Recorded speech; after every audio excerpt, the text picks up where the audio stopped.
ప్రియులరా, బైబిల్ గ్రంథంలో దేవుడు తనను గూర్చి, తన మనస్సును గూర్చి తెలియజేసేటువంటి సంగతులు కొన్నిటిని స్పష్టంగా వ్రాయించాడు. మరికొన్ని సంగతుల్ని మర్మంగా వ్రాయించాడు. కొన్నిటిని ఉపమాన రూపకంగా చెబితే కొన్నిటిని వాస్తవాలుగా చెప్పటం జరిగింది. ప్రాక్టికల్గా ప్రవక్తల చేత చేయించి చూపించినటువంటి సంఘటనలు కూడా కొన్ని ఉన్నాయి. ఈ విధంగా దైవ గ్రంథంలో ఎన్నో విషయాలు ఆదికాండం మొదలుకొని ప్రకటన గ్రంథం వరకు మన ఆత్మీయ జీవితాన్ని మెరుగుపరచటం కోసం, మన ఆత్మీయ జీవితాన్ని ఉద్ధరించటం కోసం, మన ఆత్మీయ జీవితాన్ని బాగు చేయటం కోసం దేవుడు ఆయించి మన చేతులకి ఇచ్చారు. ప్రతి సంగతి వెనుక ఏదో మనకు తెలియని ఆంతర్యం దాగి ఉంటుంది. మీ అందరికీ ఒక విషయం చెప్తాను, జాగ్రత్తగా వినండి.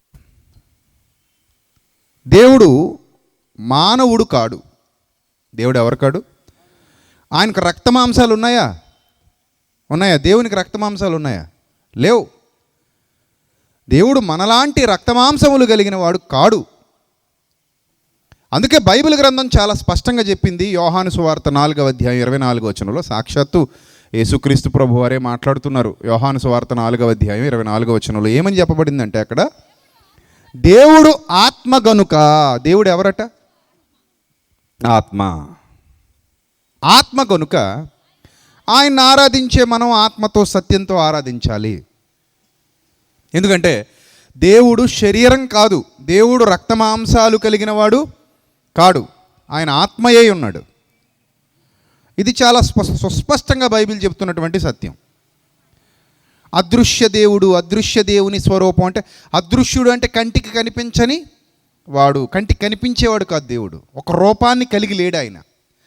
ప్రకృతిలో ఏదో తీసుకొచ్చి ఒక రూపాన్ని చేసి దేవుడికి ఆపాదిద్దామంటే తప్పైపోతుంది.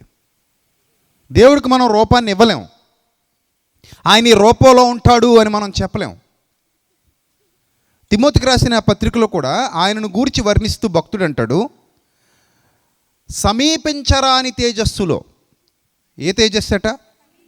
సమీపించరాని తేజస్సులో ఆయన మాత్రమే వసించుచు ఏమై ఉన్నాడట? అమరత్వము గలవాడై ఉన్నాడు అని వ్రాయబడింది. అంటే సమీపించరాని తేజస్సు అంటే ఎవ్వరూ కూడా దగ్గరికి వెళ్ళలేరు.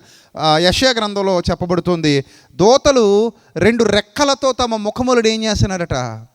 కప్పుకుంటున్నారట. అంటే ఆయన తేజస్సును చూడటం దోతలకే సాధ్యం కావట్లేదు. అక్కడున్నారు వాళ్ళు. ఎక్కడున్నారు?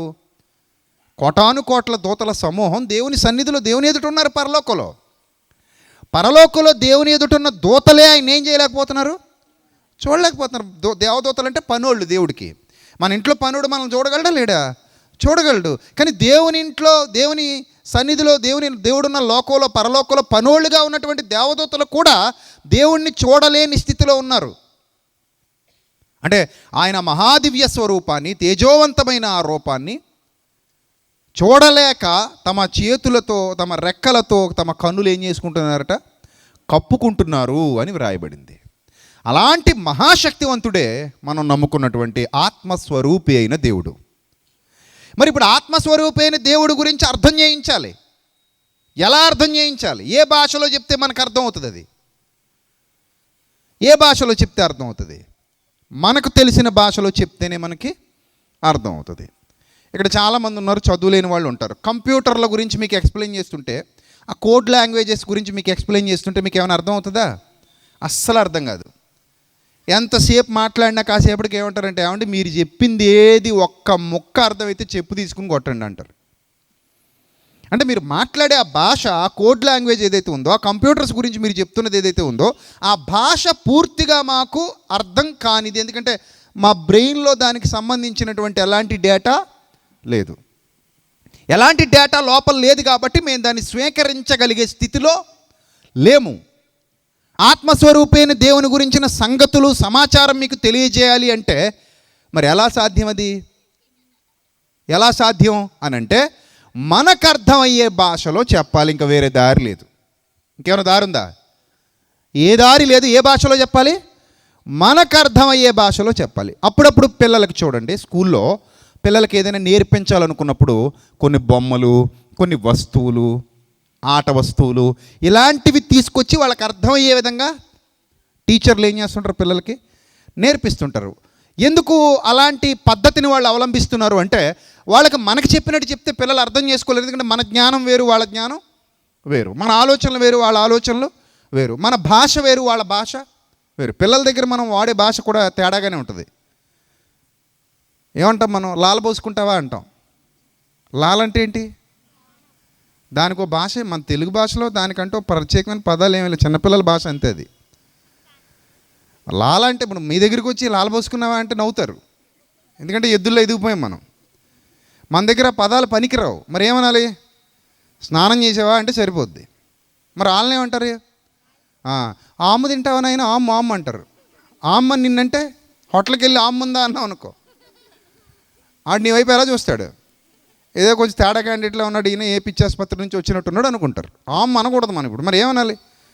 భోజనం పెడతావా, అన్నం పెడతావా అంటే అది అర్థం. మరి ఆమె తింటావా, లాల్ పోసుకుంటావా, ఆ పదాలు మనకి తెలుగు భాషలో ఎక్కడ కనపడవు. సో అంటే వాళ్ళకు తెలిసిన భాషలోనికి మనం వెళ్ళిపోతున్నాం.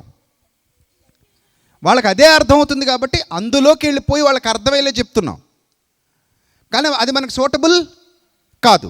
ఇన్ ద సేమ్ వే దేవుడు కూడా బైబిల్ గ్రంథంలో చాలా విషయాలు తనకు సూటబుల్ కానివే వ్రాయించారు. చాలామంది నన్ను అడుగుతుంటారు, అన్నయ్య దేవుడు తన అరచేతుల్లో నిన్ను చెక్కుకున్నానని రాయించాడు కదా అన్నయ్య. దేవుడు ఎలా రాయించాడు బైబిల్ గ్రంథంలో? నా అరచేతులలో మిమ్మల్ని నిన్ను చెక్కుకొని ఉన్నానంట. ఇప్పుడు దేవుడికి అరచేతులు ఉన్నాయా? మనకులాగా గీతలు ఉంటాయా చేతుల మీద? అసలు ఈ చేతుల మీద గీతలు ఎందుకు ఏర్పడతాయి తెలుసు కదా మీకు? ఎందుకు ఏర్పడతాయి? జాతకం చూసేవాడు చూస్తాడన్నా, పంచాంగం చూసేవాడు చూస్తాడు కాబట్టి మన చేతుల మీద గీతలు ఏర్పడతాయా? హస్త సాముద్రికం చెప్తాడు కాబట్టి చేతుల మీద గీతలు ఏర్పడతాయా? మరి చేతుల మీద గీతలు ఎందుకు వస్తాయి? తల్లి కడుపులో మన నిర్మాణం జరిగే క్రమంలో ఆ ఉమ్మ నీటిలో 9 నెలల పాటు మన చేతులు ఎదుగు ఎలా ముడుచుకుని ఉంటాయి. దేవుడు నిర్మించిన క్రమం ఇది. ఆ ముడిచిన ఆ చేతుల ముడతలే మన మీద ఉన్నటువంటి గీతలు. సరిగ్గా చూడండి, మీరు ముడిస్తే ఎక్కడ గీత ఉందో అక్కడే ముడత పడదు. చూసుకోండి, కావాలంటే మీ చెయ్యి ఇలా పెట్టుకుని చూసుకుని అలా ముడుచుకోండి. ఎక్కడ గీత ఉందో అక్కడే ఏం పడుతుంది? ముడత పడుతుంది. అర్థమవుతుందా? కాబట్టి మరి ఇలాంటి చేతులు దేవుడికి ఉండాలంటే దేవుడు కూడా అమ్మ గర్భంలో ఉండి రావాలి 9 నెలలు. కానీ దేవుడు ఏమై ఉన్నాడని బైబిల్ చెప్తోంది? ఆత్మయ్య ఉన్నాడు. మనలాంటి దేహం కలిగిన వాడు కాదు. దేవుడు నేలమంటితో ఆదామును నిర్మించాడు. దేవుడికి శరీరం కావాలని ఎప్పుడు అనుకోలేదు. తండ్రి అయిన దేవుడు, పరలోకమందున్న దేవుడు ప్రారంభం నుండి కూడా ఎలా ఉన్నాడు? ఆయన ఆత్మగానే ఉన్నాడు. సమీపించరాని తేజస్సులో ఉన్నాడు, ఆత్మగానే ఉన్నాడు. మనలాంటి దేహం ఆయనకి లేదు. కానీ మనకు అర్థం కావాలి, ఆ భాష మనకు అర్థం కావాలి. అందుకని ఏమంటాడు? ఇదిగో నా అరచేతుల మీద నేను చెక్కుకున్నాను అంటే నువ్వు నాకంత క్లోజ్ అని. అప్పుడప్పుడు మనం కూడా ఇలాంటి భాష వాడుతుంటాం. నా గుండెల్లో గుడి కట్టేశాను నీకు అంటారు. గుండెల్లో గుడే కట్టు చూద్దాం, గుండెల్లో గుడి ఎంత గుడి కడతావు అంటే ఇప్పుడు హార్ట్ ఆపరేషన్ చేయించుకొని ఇదంతా ఓపెన్ చేసి ఆ గుండె లోపల గుడి ఎడితే అప్పటికే పోయి ఉంటావు. కాబట్టి ఈ భాష ఎదుటివాడికి అర్థం చేయించడానికి, అంటే నిన్నంత ఇష్టపడుతున్నాను, నేను నిన్నంత ప్రేమిస్తున్నాను, నువ్వు నాకంత స్పెషలు, నువ్వు నాకంత ఇంపార్టెంట్ అని చెప్పడం కోసం ఏమంటావంటే, అయ్యో మీకు నా గుండెల్లో గుడి కట్టించానండి అంటారు, నా హృదయంలో మీరు కొలువై ఉన్నారండి అని అంటారు. ఈ భాష అంతా కూడా ఎదుటివాడికి అర్థం చేయించేటువంటి భాష. అర్థమవుతుందా? దేవుడు అదే భాష చాలాసార్లు వాడాడు. ఆయన అంటాడు, మిమ్మును ముట్టినవాడు నా కనుగుడ్డును ముట్టిన వానితో సమానుడు. కళ్ళున్నాయి దేవునికి. మనలాంటి మట్టి కళ్ళు ఉన్నాయా? మనలాంటి మానవ నేత్రాలు ఉన్నాయి ఆయనకి. ఆత్మ మనోనేత్రాలు, ఆయన ఆత్మనేత్రాలు ఆయనకు ఉన్నాయి. ఆయనకి ఎలాంటి కన్నులు అక్కర్లేదు చూడడానికి, ఆయనకి ఎలాంటి కాళ్ళు అక్కర్లేదు నడవడానికి, ఆయనకి ఎలాంటి చేతులు అక్కర్లేదు ఏదైనా చేయడానికి. ఆయన శక్తి సంపన్నుడు, ఆత్మస్థితిలో ఉన్నాడు. ఆయన ఆత్మయ్య ఉన్నాడు. ఆయన ఏదైనా చేయగలడు. కానీ ఇలాంటి దేహమే కావాలని ఎక్కడ రూల్ అయితే దేవునికి లేదు. అందుకే రక్త మాంసములు దేవుని రాజ్యమును స్వతంత్రించుకొనవు అని మనకు కూడా చెప్పాడు. మనకు కూడా చెబుతూ మీరు పరలోకం వెళ్ళేటప్పుడు ఈ దేహంతో వెళ్ళరు అని చెప్పాడు. ఈ దేహంతో ఎందుకు వెళ్ళం ప్రభు అంటే, రక్తమాంసములు దేవుని రాజ్యమును స్వతంత్రించుకొనవు. అల్టిమేట్ నాలెడ్జ్ ఇది. బైబిల్ లోతుగా చదివితే ఈ విషయాలన్నీ అర్థమవుతాయి. అర్థమవుతుందా? కాబట్టి వ్రాయబడిన ప్రతి సందర్భాన్ని మనం అబ్జర్వ్ చేస్తుంటే, దేవుడు వ్రాయించిన ప్రతి మాట మనం అబ్జర్వ్ చేస్తుంటే, అక్కడ వ్రాయబడినటువంటి సంగతులు, అందులో ఉన్న లోతైన విషయాల్ని, లోతైన సత్యాన్ని మనకు తెలియజేయాలనుకుంటున్నాయి. అందుకే దేవుడు కూడా పిల్లల భాషలోనికి మనం వెళ్ళినట్టుగా మన భాషలోనికి ఆయన కూడా వచ్చాడు. మన భాషలోనికి వచ్చాడు. మన భాషలోనికి వచ్చి, ఇంకెలాంటి ఉదాహరణలు చాలా ఉన్నాయి బైబిల్లో. అవన్నీ మీరు ఇంటికి వెళ్ళిన తర్వాత చదువుకుంటే మీకు ఎప్పుడైనా సరే ఒక శరీర సంబంధంగా ఎక్స్ప్లెయిన్ చేస్తున్నాడు దేవుడు, ఒక అవయవాన్ని పెట్టి మరీ ఎక్స్ప్లెయిన్ చేస్తున్నాడు అని అంటే, అప్పుడు మనకు అర్థం కావాలి, ఇది దేవుడు మనకి చెప్పడానికి మన భాషలోకి వచ్చి చెప్తున్నాడు అని అర్థం కావాలి. ఇప్పుడు ఒక పాయింట్ మీకు చెప్తాను. సామెతల గ్రంథం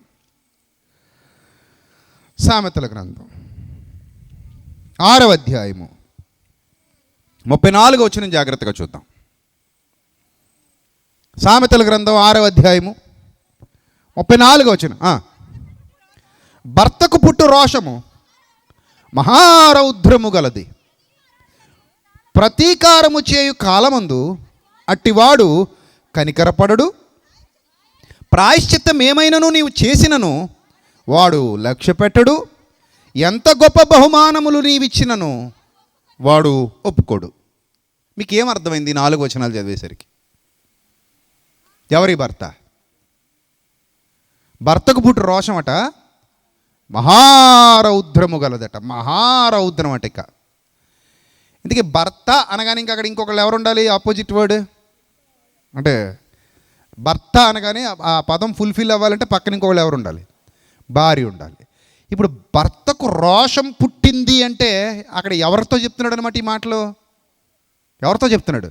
భార్యతో చెప్తున్నాడు. కామన్ సెన్స్ మనకు అందరికీ అర్థమైపోద్ది. ఇప్పుడు భర్తకట రోషం పుట్టిందట. ఆ రోషం అట మహారౌద్రము గలదట. ఆ తర్వాత మాట ప్రతీకారం. ప్రతీకారం అంటే ఎవరు తీర్చుకుంటారండి ప్రతీకారం? ఎవరైతే అన్యాయం చేశారో, అన్యాయం చేయబడ్డారో వాళ్ళు ప్రతీకారం తీర్చుకుంటారు. అంటే ఎవరు తప్పు చేశారో, ఆ తప్పు చేసి ఎవరైతే ద్రోహం చేశారో ఆ ద్రోహం చేసిన వాళ్ళ మీద వీళ్ళు ఏం చేస్తారు? ప్రతీకారాలు తీర్చుకుంటారు. ఇది మనం సమాజంలో చూస్తున్నాం. తర్వాత ప్రతీకారము చేసే కాలం వచ్చినప్పుడట అట్టి వాడట కనికరం చూపించడట. చాలా రూత్లెస్గా ఉంటాడట, చాలా మెర్సీలెస్గా ఉంటాడట. నెక్స్ట్ మాట ప్రాయశ్చిత్తం ఏదైనా నువ్వు చేసినా కూడా వాడు లక్ష్య పెట్టడట. బయటికి పోంటాడట. నువ్వు చేసే ప్రాయశ్చిత్తం నాకు వద్దంటాడట, లక్ష్య పెట్టనంటాడట. నెక్స్ట్ 4వ మాట ఎంత గొప్ప బహుమానాలు ఇచ్చినా కూడా వాడు ఒప్పుకోడట. సాధారణంగా మనుషుల్ని బొట్టలు వేసుకోవడానికి, మనుషుల్ని వల్ల వేసుకోవడానికి ఏమి ఇస్తుంటారు? బహుమానాలు, కానుక వీలు కలిగి చేస్తుందట. గొప్ప కానుక ఏం చేస్తుందట? వాళ్ళకి వీలు కలిగి చేస్తుందట. కొన్ని సందర్భాల్లో ఏలిన వారి దయ పొందటానికి కానుకలు తీసుకుని వెళ్తూ ఉంటారు. ఏలిన వారి మెప్పు పొందటానికి వీళ్ళు ఏదో ఒక గిఫ్ట్ రూపంలో వెళ్తూ వాళ్ళకి ఇస్తూ వాళ్ళ దగ్గర మెప్పు పొందేద్దామని చూస్తూ ఉంటారు. ఇక్కడ 4 పాయింట్లు చెప్పబడ్డాయి. భర్తకు పుట్టే రోషం మహారౌద్రము గలది. నెంబర్ 1, ప్రతీకారం చేయు కాలమందు అట్టివాడు కనికరపడడు. ప్రాయశ్చిత్తం ఏమైనా నువ్వు చేసినా వాడు లక్ష్య పెట్టడు. ఎంత గొప్ప బహుమానాలు నువ్వు ఇచ్చినా వాడు ఒప్పుకోడు. ఈ మాటలను మనం ఆత్మీయంగా తీసుకోవాలా, శరీర సంబంధంగా తీసుకోవాలా? దేవుడు ఎందుకు రాయించాడు ఈ మాటలు అని మనం ఆలోచిస్తే, ప్రియమైన దేవుని పిల్లలారా, ఇక్కడ భర్త అంటే ఎవరు? ఏ భర్తకు అంత రోషం వచ్చేసింది?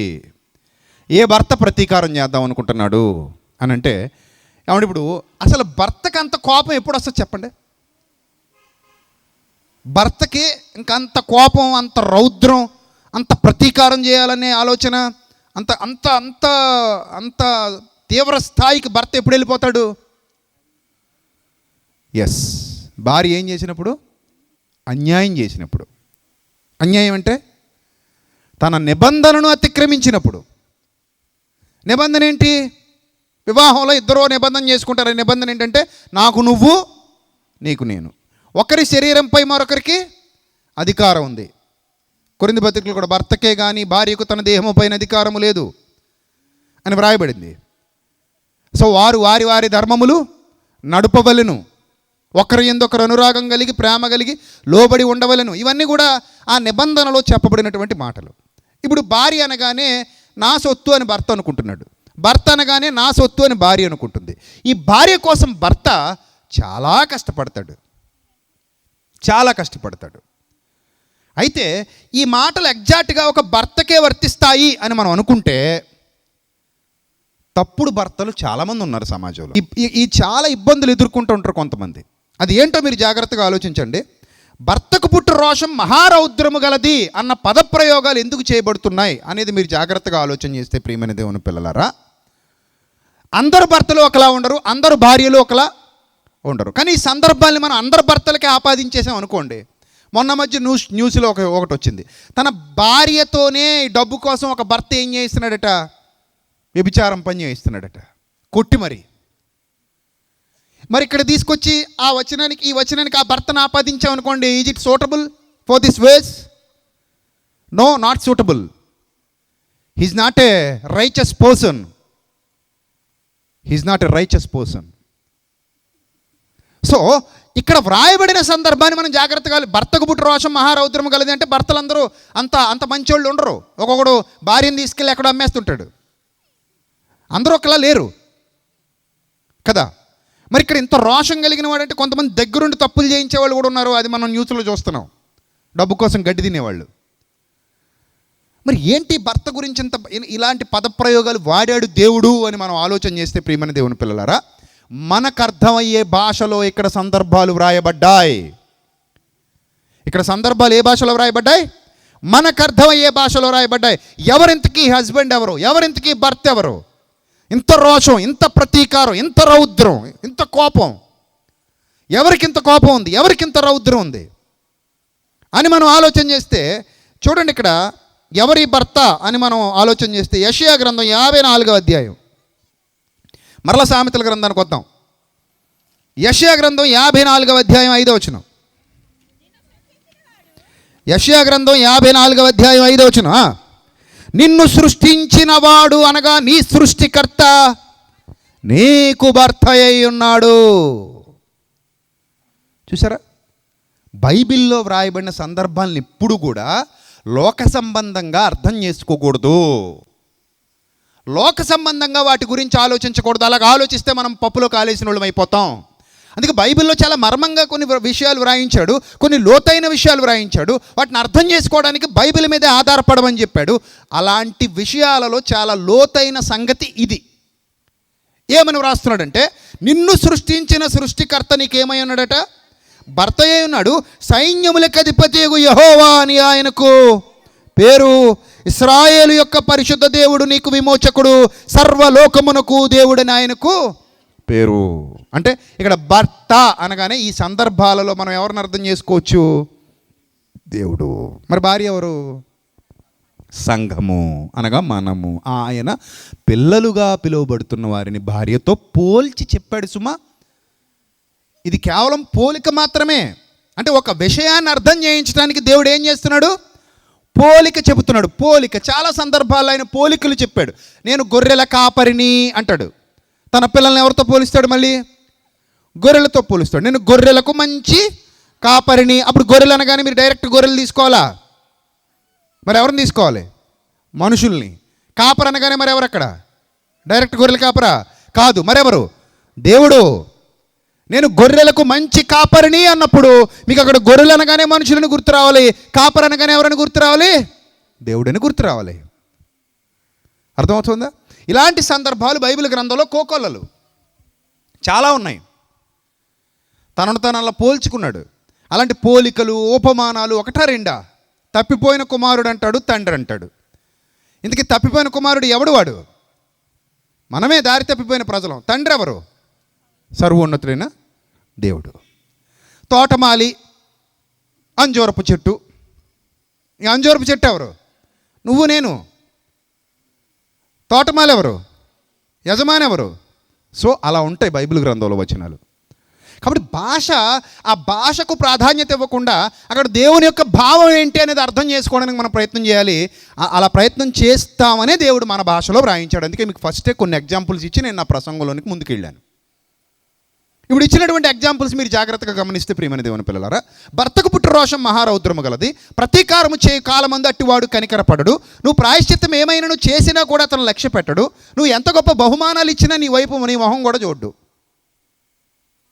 ఎందుకంటే దేవుడు ఒక బాధ్యత గల భర్తతో సమానం. మరి ఈ భార్య ఎవరు అనంటే, ఈ భార్యే సంఘం, ఈ భార్యే దేవుని పిల్లలుగా పిలువబడినవారు. ఎందుకు వాళ్ళిద్దరితో ఎందుకు పోలిక పెట్టాడు అనంటే, ఇప్పుడు బాధ్యత గల భర్త ఎలా ఉంటాడు అనే కొన్ని ఎగ్జాంపుల్స్ మీకు చెప్తాను. బాధ్యత లేని భర్తలు కూడా ఉంటారు. అఫ్ కోర్స్ వాళ్ళని వదిలేయండి, మన సందర్భంలో వాళ్ళు అప్రస్తుతం, ఈ సందర్భంలో వాళ్ళు అప్రస్తుతం, వాళ్ళ గురించి మనకు మాట్లాడడానికి ఇప్పుడు అవకాశం లేదు. ఇక్కడ మనం ఏ భర్త గురించి వ్రాయబడిందంటే బాధ్యత గల భర్త. ఇందుకు ఆ భర్త ఎవరైనా వ్రాయబడింది? దేవుడు. అయితే బాధ్యత గల భర్తతో తనను తాను ఎందుకు పోల్చుకున్నాడు అంటే, భూమి మీద కూడా బాధ్యత గల భర్తలు ఉంటారు. గతంలో నేను బిజినెస్ చేసే టైంలో, సేవలోకి రాకముందు నేను బిజినెస్ మ్యాన్ని, నేను బిజినెస్ చేసుకునేవాడిని, ఫినాన్స్ బిజినెస్. నేను బిజినెస్ చేసుకునే టైంలో ఇదే వెస్ట్ గోదావరిలోనే గౌరీపట్నం అని ఒక ఏరియా ఉంది, మీ అందరికీ తెలుసు. అక్కడ దేవరపల్లి, గౌరీపట్నం, ఆ ఏరియాలో మేము బిజినెస్ చేసేవాళ్ళం. అక్కడ క్వారీస్ ఉంటాయి, రాళ్ల క్వారీలు, అంటే నల్లగా ఉంటాయి రాళ్ళు, మెటల్ సప్లయర్స్. ఈ రాళ్ల క్వారీలు అప్పట్లో ఏం చేసేవారంటే, ఇప్పుడు మిషన్లతో చేస్తున్నారు. నేను ఇప్పుడు చెప్పేది ఒక 12 years బ్యాక్ మాట, 12 ఏళ్ళు 13 ఏళ్ళ క్రిందట జరిగిన సంఘటన మీకు గుర్తు చేస్తున్నాను, జాగ్రత్తగా వినండి. ఆడ ఏం చేసేవారంటే, ఈ క్వారీ గుట్టలు ఉంటాయి కదా, పెద్ద పెద్ద రాళ్ళు వచ్చేస్తాయి, అంటే మిషన్ అన్నింటినీ కట్ చేయదు, బాంబులు పెట్టి పేలుస్తూ ఉంటారు. ఆ క్వారీని పేల్చినప్పుడు ఒక ఇంతంత పెద్ద రాళ్ళు, ఇంతంత రాళ్ళు ఈ సైజులు వచ్చేస్తాయి. ఈ సైజులు ఏం చేస్తారంటే లారీ మీద, ట్రాక్టర్ మీద తెచ్చి అక్కడ గుట్టగా పోసేసి వెళ్ళిపోతారు. అక్కడ పనోళ్ళు ఏం చేయాలంటే, శానం తీసుకుని, సుత్తి తీసుకుని చిన్న ముక్కలుగా మెటల్ని ఏం చేయాలి, కట్ చేయాలి. వాళ్ళు ఎన్ని గుట్టలు కొట్టుకుంటే అంత డబ్బులు. ఇంకా టైం ఉండదు ఇంకా దానికి. ఉదయం 8 గంటలకు రావాలి, రాత్రి 8 గంటల వరకు పని చేయాలని టైం ఏమి ఉండదు. నువ్వు ఎన్ని గుట్టలైనా కొట్టుకోవచ్చు, ఎంతసేపు అయినా పని చేసుకోవచ్చు. ఒకరోజు అర్ధరాత్రి 10 అయిపోద్ది. ఒక పెద్ద ఆయన అక్కడ చిన్న దీపం పెట్టుకుని ఆ దీపం వెలుతురులో కొడుతున్నాడు, ముసలాయన.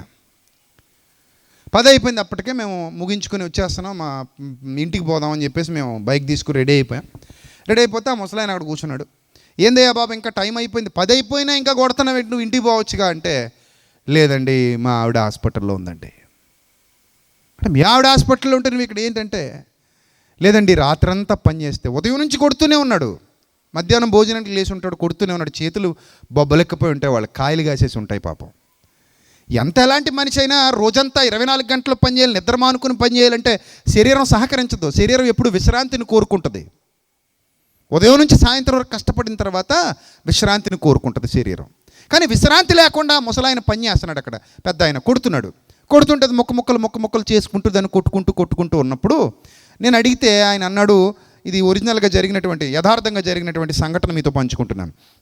నేను మా పార్ట్నర్ ఉన్నాం. అప్పుడు నేను అడిగాను, ఏందయ్యా ఇది, ఇంకెంతసేపు కొడతావు, రాత్రి అయిపోయింది కదా, ఇంకింటికి వెళ్ళి పడుకోవచ్చు కదా, ఏంటి ఇప్పుడు చీకట్లో కనబడదు, ఆ చెయ్యి ఏమైనా, ఆ సుత్తి ఏమైనా చేతి మీద కొట్టేసుకున్నామంటే మళ్ళీ ఇంకెంత ప్రాబ్లం, అది వేలు కట్ అయిపోద్ది కదా, ఈ టైంలో నీకు ఇదంతా అవసరమా అంటే, లేదండి నా భార్య గవర్నమెంట్ హాస్పిటల్లో చికిత్స చేయిద్దామని చెప్పి జాయిన్ చేశానండి. జాయిన్ చేస్తే అక్కడ అవ్వదు, ప్రైవేట్ హాస్పిటల్కి తీసుకెళ్ళిపోమన్నారండి. ప్రైవేట్ హాస్పిటల్లో జాయిన్ చేస్తే రోజు చాలా డబ్బులు అయిపోతున్నాయండి. ఇప్పటికే అందిన చోటల్లో అప్పులు చేశాను, ఇంకా నా భార్యకి ట్రీట్మెంట్కి డబ్బులు అవసరం, తను లేకపోతే నేను బతకలేనండి, మాకు ఎవ్వరు లేరండి, ఆవిడ లేకపోతే నా జీవితం వృధా అండి, ఆవిడ లేకపోతే నా జీవితం శూన్యమేనండి, ఎలా అయినా నా భార్యను బతికించుకోవాలన్న తపనతో రాత్రనక పగలనక కష్టపడుతున్నానండి. నిజంగా ఎంత గొప్ప విషయం అంటే, ఎంత గొప్ప సంఘటన అంటే, ఒక భార్య మీద అంత ప్రేమ పెంచుకున్నటువంటి గొప్ప బాధ్యత కలిగినటువంటి భర్త. నాకెందుకులే, అక్కడ చచ్చిందిలే, నాకెందుకులే, ఇన్నాళ్ళు నా కోసం గొడ్డు చాకరీ చేసింది, ఇన్నాళ్ళు నా కోసం ఉపయోగపడింది, ఇన్నాళ్ళు నా కోసం పరిచర్య చేసింది, పని చేసింది, ఇప్పుడు చచ్చిపోతే ఇంకొకరిని చేసుకుందాంలే అనుకునే భావజాలం ఉన్న వాళ్ళు ఉన్నటువంటి దినాలలో నా భార్య బాగుండాలి, తన కోసం నేనైనా చచ్చిపోయినా పర్లేదు కానీ తను బతకాలను కోరుకునే భర్త ఉండటం అరుదే కదా. నిజంగా అలాంటి భర్త దొరకటం ఆమె అదృష్టమే కదా, ఎంత గొప్ప అదృష్టమో కదా ఆమెకి. ఆ రాత్రి తన అలా ఆ సంఘటన చాలా చాలా హృదయాన్ని కదిలించేటువంటి సంఘటన. మీద కొంత సాయం చేశాం, కొంత సాయం చేసినా కూడా ఇంకా అతను పని చేస్తూనే ఉన్నాడు. ఎందుకంటే ఆ ట్రీట్మెంట్ లాంగ్ టైం జరగాల్సినటువంటి ట్రీట్మెంట్ కనుక ఆ ట్రీట్మెంట్ కోసం అతనికి డబ్బులు కావాలి కనుక ఆ డబ్బుల కోసం అతను తన శరీరాన్ని సైతం లెక్క చేయకుండా, తన ఆరోగ్యాన్ని సైతం లెక్క చేయకుండా, తన నిద్రను సైతం త్యాగం చేసి, తిండి మానుకుని, తన ఖర్చులు మానుకుని భార్య కోసం అంతగా పరితపిస్తూ రూపాయి రూపాయి రూపాయి రూపాయి కూడబెట్టి అతనికున్న గోల్ ఏంటంటే ఎలా అయినా ఆవిడని బతికించుకోవాలి, అంతే. ముసలి వయస్సులో కూడా ఎంత గొప్ప ప్రేమో కదా. ఎలా అయినా ఆమెను బతికించుకోవాలి. ఆమెను బతికించుకోవడం కోసం ఆ పేదోడు పడుతున్న కష్టం, అక్కడ ఆ పేదోడు పడుతున్న శ్రమ, ఆ పేదోడు పడుతున్న బాధ. ప్రియులారా, మరి అతడు బాధ్యత కలిగిన భర్త అంటారా కాదంటారా? ఎలాంటి భర్త అనాలి అతన్ని? బాధ్యత కలిగినటువంటి భర్త, ఉత్తముడైన భర్త. ఈ ఉత్తముడైన భర్త ఎప్పుడు కూడా భార్యను తన సొంత శరీరం వలె ప్రేమిస్తాడు, తన సొంత శరీరంలాగే చూసుకుంటాడు, ఆమెను కంటికి రెప్పలా కాపాడుకుంటాడు, ఏ లోటు రాకుండా చూసుకుంటాడు, చాలా జాగ్రత్తగా ఆమె విషయంలో శ్రద్ధ తీసుకుంటాడు. మరి అంత శ్రద్ధ తీసుకుంటున్నప్పుడు ఆ భార్య కూడా ఎలా ఉండాలి అతని విషయంలో? అంతే నమ్మకంగా ఉండాలి కదా మరి, అవునా కదా? అంతే నమ్మకంగా ఉండాలి. మరి ఇంత నమ్మకంగా ఉన్న భర్తకి ఆ భార్య అన్యాయం చేసింది అనుకోండి, అప్పుడు భర్త పరిస్థితి ఎలా ఉంటుంది చెప్పండి? ఎలా ఉంటుంది? ఒక ఆయన భార్యను చాలా ప్రేమించేవాడట, చాలా చాలా చాలా ప్రేమించేవాడు. అలా ప్రేమిస్తున్న ఆయన ఒకానొక దినాన చూడకూడని స్థితిలో, సడన్గా ఇంటికి వచ్చేసరికి చూడకూడని స్థితిలో, చూడకూడని పరిస్థితిలో భార్యను చూశాడు, కంటబడింది. తట్టుకోగలడా భర్త? నమ్మకం అంతా పగిలిపోయింది, నమ్మకం అంతా చెదిరిపోయింది, నమ్మకం అంతా ముక్కలైపోయింది. ఎంత నమ్మాను నిన్ను, నాకంటే ఎక్కువగా నిన్ను ప్రేమించాను, నా సొంత శరీరంలాగే నిన్ను ప్రేమించాను. ఇంత ప్రేమించినప్పుడు కనీసం నా మీద ఇంత కూడా విలువ లేకుండా నేను పెట్టే తిండి తింటున్నావు, నేను ఇచ్చే ఇంటిలో ఉంటున్నావు, నీ కోసమే కదా, రాత్రనక పగలనక కష్టపడుతున్నాను, నీ కోసమే కదా ఇంత శ్రమ పడుతున్నాను. నా శ్రమనంతా నీకు పెట్టుబడిగా దారపోసినప్పుడు, నాకున్నవన్నీ నీ పేరు మీద పెట్టినప్పుడు, నా జీవితం అంతా నీకే దారపోసినప్పుడు, నన్ను అన్యాయం చేయడానికి నీకు ఎలా మనసు ఒప్పింది? నన్ను ఇంత బాధ పెట్టడానికి నీకు మనసు ఎలా ఒప్పింది? పరాయి పురుషునితో మంచాన్ని పంచుకోవడానికి నీకు ఎలా మనసు ఒప్పింది అని ఆ భర్త గుండె పగిలిపోయి ఆత్మహత్య చేసుకుని చచ్చిపోయిన వాళ్ళు ఉన్నారు, హత్య చేసి చంపేసిన వాళ్ళు కూడా ఉన్నారు. ఇవన్నీ మనకి సమాజంలో జరుగుతున్నటువంటి సంఘటనలు, మన కళ్ళతో మనం చూస్తున్నటువంటి సంఘటనలు. ఈ సంఘటనలన్నిటినీ మనకి ఈ సంఘటనల గురించి ఎలాగూ తెలుసు కాబట్టి వాటిని తెలియజేస్తూ మనకి భావాన్ని అర్థం చేయించాలనుకున్నాడు దేవుడు. అందుకే తనను తానే ఒక భర్తతో పోల్చుకున్నాడు. మరి ఇశ్రాయేలుని ఎలా పోల్చాడు తెలుసా? యెహెజ్కేలు గ్రంథం 16వ అధ్యాయం, యెహెజ్కేలు గ్రంథం 16వ అధ్యాయము 32వ వచనం. వ్యభిచారిణియగు భార్య 32వ వచనం పై లైన్లో చివరి మాట. వ్యభిచారిణియగు భార్య తన పురుషుని త్రోసివేసి అన్యులను చేర్చుకొనును గదా అన్నాడు. చూసారా ఏమంటున్నాడు? వ్యభిచారిణియగు భార్య అన్యులను చేర్చుకుంటుంది. ఎవరిని త్రోసేస్తుందట? తన పురుషుణ్ణి త్రోసివేస్తుంది అన్నాడు. ఇక్కడ ఇశ్రాయేలీలందరినీ తన భార్యగా వర్ణిస్తూ, ఇశ్రాయేలీలు దారి తప్పినప్పుడు, ఇశ్రాయేలీలు చెడిపోయినప్పుడు, ఇశ్రాయేలీలు మార్గభ్రష్టులైపోయినప్పుడు, వారు నీచమైన కార్యాలకు తెగబడినప్పుడు, నీచమైన కార్యాలలోనికి చొరబడినప్పుడు, అన్యజనుల ఆచారాలను అభ్యసిస్తూ, దేవుని మార్గాలను దూషిస్తూ, దేవుని మార్గాలకు భిన్నంగా ప్రయాణిస్తూ, దేవుని మార్గాలలో నుండి దూరంగా జరిగిపోయినప్పుడు దేవుడు వ్రాయించినటువంటి బాధ, తప్త హృదయంతో వ్రాయించినటువంటి మాటలు ఇవి. మీరు 15వ అధ్యాయం 16వ అధ్యాయం పూర్తిగా చదివినా కూడా ఆ 16వ అధ్యాయంలో కూడా ఇలాంటి ఒక భాషా ప్రయోగం చేయబడింది. ఆ భాషా ప్రయోగం ఏంటంటే, నువ్వు పుట్టినప్పుడే నీ నేల పారవేయబడి ఉన్నావు, చూడడానికి అసహ్యంగా ఉన్నావు. 5వ వచనంలో అంటాడు, 16:5 యెహెజ్కేలు గ్రంథంలో, నిన్ను ఎవరో పట్టించుకోలేదో, రక్తంలో పొర్లి ఉండేదానివి, అలా నిన్ను చూచి నిన్ను బ్రతికించి నిన్ను శుద్ధి చేసి నేను నిన్ను మరియు నేల నాటబడిన చిగురు వృద్ధి ఎగినట్లు 7వ వచనం, నిన్ను వృద్ధిలోనికి తేగా నీవు ఎదిగి పెద్దదానివై ఆభరణ భూషితురాలివయ్యావు, దిగంబరివై వస్త్రహీనముగా ఉన్న నీ జీవితంలో నీకు కావాల్సినవన్నీ చేశాను, నేను నీకు కావాల్సిన సమస్తాన్ని సమకూర్చాను, చివరి వరకు చదివితే నిన్ను అందంగా అలంకరించాను. నిన్ను నా భార్యగా చేసుకున్నాను. ఇవన్నీ చేసిన తర్వాత నువ్వేం చేశావు? ద్రోహం చేశావు. అంటే సంఘం దేవునికి ఎప్పుడైతే ద్రోహం చేసిందో, ఇశ్రాయేలీలు దేవునికి ఎప్పుడైతే ద్రోహం చేశారో, ఆ ద్రోహపూరితమైన కార్యక్రమాన్ని బట్టి దేవుడు మాట్లాడుతూ అంటున్నాడు, వ్యభిచారిణియగు భార్య తన పురుషుని త్రోసివేసి అన్యులను చేర్చుకొనును గదా అంటున్నాడు. అంటే ఇలాంటి నీచమైన క్యారెక్టరు ఒక బాధ్యత గల భర్త తట్టుకుంటాడా? బాధ్యత లేని భర్తల గురించి నేను మాట్లాడలేదు సుమా. దొంగలైన భర్తలు కూడా సమాజంలో చాలామంది ఉంటారు. నీచులైన భర్తలు కూడా చాలామంది ఉంటారు. భార్య యథార్థవంతురాలుగా ఉంటుంది, భర్త పోరంబోకోళ్ళ ఉంటాడు. అలాంటి వాళ్ళు కూడా సమాజంలో చాలామంది ఉంటారు. వాళ్ళని వదిలేయండి. నేను ఇక్కడ మాట్లాడుతున్నది దేవుణ్ణి, సంఘాన్ని ఉద్దేశించి ఆయన వ్రాయించినటువంటి ఎగ్జాంపుల్స్. సో ఇక్కడ ఏమంటున్నాడంటే, అలాంటి ఒక బాధ్యత గల భర్తకి ద్రోహం చేసినటువంటి భార్య, ఆ భర్త ఆ ద్రోహాన్ని ఎలాగైతే తట్టుకోలేడో, ఇశ్రాయేలీలు అయిన దేవుని పిల్లలుగా పిలువబడుతున్న వారు పాత నిబంధన కాలంలో వారు చేసిన ద్రోహాన్ని కూడా దేవుడు అలాగే అభివర్ణించాడు. సామెతల గ్రంథంలో మరొక సందర్భం రాయబడింది, అది కూడా చూద్దాం. సామెతల గ్రంథం 7వ అధ్యాయం 8వ వచనం. సంధ్యవేళ ప్రొద్దుగురుంకిన తర్వాత చిమ్మ చీకటి గల రాత్రి వేళ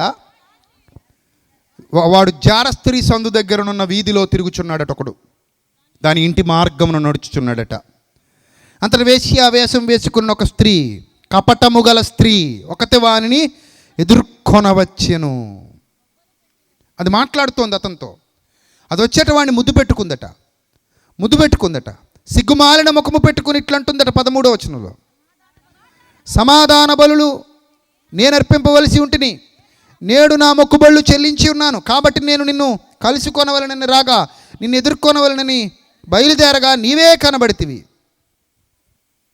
నువ్వే కనబడ్డావు నాకు. నెక్స్ట్, నా మంచము మీద రత్నకంబళ్ళు, ఐగుప్తు నుండి వచ్చి విచిత్రపు పనిగల నార దుప్పట్లు నేను పరిచేశా, నా పరుపు మీద బోళము అగరుకారపు చెక్క చల్లి ఉన్నాను.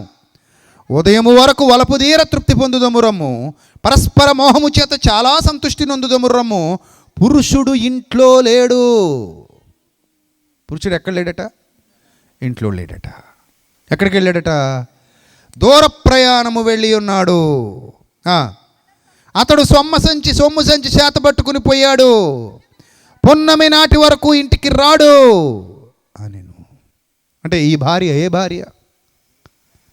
ఏ భార్య? వేశ్యావేషం వేసుకునేటువంటి భార్య. దుర్మార్గురాలు, భ్రష్టురాలు, ద్రోహి. నమ్మకస్తుడైన భర్తకి ఏం చేస్తుంది? ద్రోహం చేస్తుంది. పురుషుడు ఇంట్లో లేడట. ఇంట్లో లేడు, ఎక్కడికో దూర ప్రయాణం పోయాడు. రావడానికి చాలా టైం పడుతుంది. ఎప్పుడు వస్తాడో కూడా తెలియదు. నన్ను నమ్మాడు, నన్ను నమ్మి ఇంటిని నాకు అప్పగించాడు, నన్ను నమ్మి నా మెళ్ళలో తాళి కట్టాడు, నన్ను నమ్మి తన అర్ధాంగిగా చేసుకున్నాడు, నన్ను నమ్మి నాలో సగభాగాన్ని ఇచ్చాడు, తనలో సగభాగాన్ని ఇచ్చాడు. మన ఇద్దరం ఏక శరీరం అన్నాడు. నాకు కష్టం వస్తే అతనే చూసుకుంటాడు, హాస్పిటల్ ఖర్చులు అతనే భరిస్తాడు, అన్నం అతనే పెడతాడు, ఇల్లు అతనిదే, ఆస్తి కూడా అతని ఆస్తులో నాకు ఆటోమేటిక్గా వాటా వచ్చేసింది. తాళి కట్టగానే ఆస్తులు ఆటోమేటిక్గా నాకు ఏమొచ్చేసింది? వాటా కూడా వచ్చేసింది. అన్నీ బాగానే ఉన్నాయి. కానీ వాడికి నేను ఇప్పుడు ఏం చేయబోతున్నాను? ద్రోహం చేయబోతున్నాను. ఈ విషయం భర్తకు తెలిస్తే తట్టుకుంటాడా చెప్పండి? బాధ్యత గల ఏ భర్తని తట్టుకుంటాడు ఇలాంటి విషయాలు? బాధ్యత గల భర్త అస్సలు తట్టుకోడండి. ఎందుకంటే నమ్మకం ఎక్కడ కోల్పోతామో అక్కడ కోపం వచ్చేస్తుంది, రౌద్రం పుట్టేస్తుంది. ఇది నమ్మిన అసలు మోసాలు కూడా ఎక్కడ జరుగుతాయి? నమ్మకం ఉన్న చోట జరుగుతాయి. నమ్మినోడే పొడుస్తాడు వెనుపోటు, నమ్మలేనోడు ఎందుకు పొడుస్తాడు? అంతే కదా. మరి నువ్వు ఎవరినో బాగా గుడ్డిగా నమ్మేవనుకో, ఆడేం చేస్తాడు? ఎంత పొడుగు కత్తి దింపేస్తాడు కడుపులో. ఎలా దింపగలిగాడు అంత పొడుగు కత్తి? నీకు బాగా గుడ్డిగా నమ్మావు కాబట్టి. అందుకే నమ్మకం ఉన్న చోటే ద్రోహం, నమ్మక ద్రోహం అంటారు దాన్ని. అందుకే నమ్మక ద్రోహం. అబ్బే ఇప్పుడు లేదండి, ఇప్పుడు రేపు సాయంత్రం మీకు డబ్బులు ఇచ్చేస్తానని పట్టుకెళ్తాడు. ఇప్పుడు ఇలా లేదు, ఎప్పుడు? రేపు సాయంత్రం ఆల్రెడీ బ్యాంకులో ఉన్నాయి, రావట్లేదంతే, లాగుతుంటాయి, అందులో ఇరుక్కుపోయాయి. రేపు సాయంత్రం వల్ల నీ చేతుల్లో పెట్టేస్తాను అంతే అని పట్టుకెళ్తాడు. రేపు సాయంత్రం అలాంటి సాయంత్రాలు చాలా వస్తుంటాయి, కానీ ఆడు రాడు, నువ్వు తిరుగుతుంటావు వాడు వెనకాల. చిత్రం ఏంటంటే ఆడికి అవసరం వచ్చినప్పుడు నువ్వు దేవుళ్ళకి కనబడతావు, నీకు అవసరం వచ్చి అడిగినప్పుడు మాత్రం రాక్షసుల్లాగా కనబడతావు. అంతలో ఎందుకు రాక్షసుడు అయిపోయావు అంటే ఆడ అవసరం తీరిపోయింది, నీ నమ్మకం అక్కడితో అయిపోయింది. ఇప్పుడు నువ్వు పిచ్చోళ్ళ తిరగడమే వాడు వెనకాల, ఎంత తిరిగినా ₹1 కూడా రాల్చడు. ఎందుకంటే వాడు మోసగాడు. వాడు నీ దగ్గర డబ్బు తీసుకోవడమే ఏ ఉద్దేశంతో తీసుకున్నాడు? మోసం చేద్దామనే ఉద్దేశంతో తీసుకున్నాడు. అందుకే ఇంక నీకు ఇవ్వడు. అలాంటి నీచులు ఉన్న సమాజం ఇది, అవునా కాదా మీరు చెప్పండి? నీచులు, ఎవరిని నమ్మాలో ఎవరిని నమ్మకూడదో కూడా తెలియట్లేదు. అలాంటి మోసగాళ్ళు ఉన్నారు సమాజంలో. మనల్ని వాడుకుంటారు కానీ మోసం చేస్తుంటారు, నమ్మించి నమ్మక ద్రోహాలు చేస్తుంటారు. మరి బయటవాడు నమ్మక ద్రోహం చేశాడు అనుకోండి, మర్చిపోవడం కానీ కొంత టైం పడితే తొందరగానే ఏం చేస్తాం, మర్చిపోతాం, బయటోడు కాబట్టి. కానీ ఒంట్లో అవయవమే నమ్మక ద్రోహం చేస్తే మర్చిపోగలమా బాధ? మర్చిపోగలమా? ముళ్ళు బయట నుంచి ఉంటే పెద్ద బాధ ఉండదు, అదే ముళ్ళు లోపల నుంచి వచ్చింది అనుకోండి ఎంత బాధ ఉంటుందండి. అంతే కదా మరి. బయట ఉన్న ముళ్ళు అయితే తీసి అవతల పడేయచ్చు, పుండు కూడా మానిపోద్ది. ముళ్ళు లోపల ఉండి పడుతుంటేనో అదంత ఈజీగా తీసేయటం, ఈ లోపల ఉంది ముళ్ళది. అదే నమ్మక ద్రోహం. ఆ మధ్య ఎవడో బైబిల్ దొక్కేస్తూ ఒక వీడియో పెట్టాడు. ఆడెక్కడో పని కోసం కువైటో దుబాయ్ వెళ్ళిన పనికి మాలినాడు. అక్కడ పని కోసం వెళ్ళి పైశాచికత్వంతో బైబిల్ కిందేసి కాలుతో తొక్కుతూ వీడియో తీసి ఫేస్బుక్లో పెట్టాడు. ఇదిగో మీ బైబిల్ నేను దొక్కుతున్నాను, ఇది బూత్ పుస్తకం, ఇది అలాంటి పుస్తకం, ఇది అని కాలు బైబిల్ మీద వేసాడు. ఇది ఇలా ఓపెన్ చేసి బైబిల్ మీద అడుగులేసి తొక్కుతూ ఇద్దరు వీడియో పెట్టారు. వీడియో పెట్టి మొఖాలు కనబడకుండా ఓన్లీ కాళ్ళు కనబడేలాగా తీసుకున్నారు. వాళ్ళ మాటలు వినబడుతున్నాయి. ఎక్కడ అర్థమైపోయింది ఓహో వీళ్ళు ఈ బ్యాచ్ అని. సరే, మొత్తం మీద వాడు వీడియో పెట్టాడు. అప్పుడు నేను ప్రసంగిస్తూ అన్నాను, ఏదో పిచ్చుకొక్క వచ్చి తొక్కిందని దేవుడు బాధపడ్డు. ఆడెవడో పిచ్చోడాడు, ఆడు తొక్కితే బైబిల్ తొక్కితే దేవుడు బాధపడతాడా? బాధపడ్డు. మరి ఎవరు తొక్కితే బాధపడతాడు? దేవుని కుమారుణ్ణి నమ్మామని చెప్పి ఆయనను మరలా సిలువకు అప్పగించి మరలా ఆయన పాదాలతో తొక్కి మరలా ఆయన బాధకు సంఘం గురి చేస్తే బాధపడతాడు. రోడ్డును పోయే ఆవిడ ఎవరో నేను తిట్టిందనుకో పెద్ద బాధపడవు, మీ ఆవిడే తిడితే చాలా బాధపడతావు. మరి అంతే కదా. రోడ్డును పోయే ఆవిడ ఎవరో కొట్టిందనుకో పెద్ద బాధపడవు, నీ భార్యని లాగిపెట్టి కొడితే కొంచెం బాధగానే ఉంటుంది మరి. ఎందుకంటే ఆవిడ కోసం కష్టపడుతున్నాను, ఆవిడ కోసం శ్రమ పడుతున్నాను, ఆవిడ కోసం అన్ని సమకూర్చి పెట్టాను, ఆవిడ గురించే నేను నిరంతరం కష్టపడుతూ ఉంటాను, నన్ను కొట్టేసింది ఎట్రా బాబు అనుకుంటాడు. అలా ద్రోహి అన్నాడు. ద్రోహిణి యొక్క భార్య అంటాడు మరో చోట. ఏ భార్య అట? ద్రోహిణి యొక్క భార్య, ద్రోహిణి అంటాడు. అంటే ఇలాంటి సందర్భాలన్నీ దేవుడు యెషయా గ్రంథంలో, యెహెజ్కేలు గ్రంథంలో ఎందుకు వ్రాయిస్తున్నాడు అని అంటే, మిమ్మల్ని అంతా నమ్మాను నేను, కానీ మీరు ఆ నమ్మకాన్ని నిలబెట్టుకోలేదు. పురుషుడు ఎంటలేడు, ఎక్కడికో పోయాడు. ఇప్పుడు అప్పుడే రాడు. వలపుదేర తృప్తి పొందుదాము రొమ్మో అని వాడిని ఆహ్వానిస్తే ఎవరినో పరాయోడిని, మరి బాధ కదా. ఇశ్రాయేలీలు అదే తప్పు చేసి భ్రష్టులయ్యారు. మరి ఈరోజు క్రైస్తవ్యం పరిస్థితి ఏంటి? అంటే ఎఫెసీ పత్రికలో పౌలు గారు చెప్తున్నారు. అది కూడా చూద్దాం ఒకసారి. ఎఫెసీలకు రాసిన పత్రిక, అందరూ కూడా బైబిల్ తెరిచి చూడండి. ఎఫెసీలకు రాసిన పత్రిక 5వ అధ్యాయము 27వ వచనం. పురుషులారా, మీరు మీ భార్యలను ప్రేమించండి, అటువలే క్రీస్తు కూడా సంఘము అను తన భార్యను ప్రేమించి. ఇప్పుడు క్రీస్తుకు భార్య ఎవరు? సంఘం.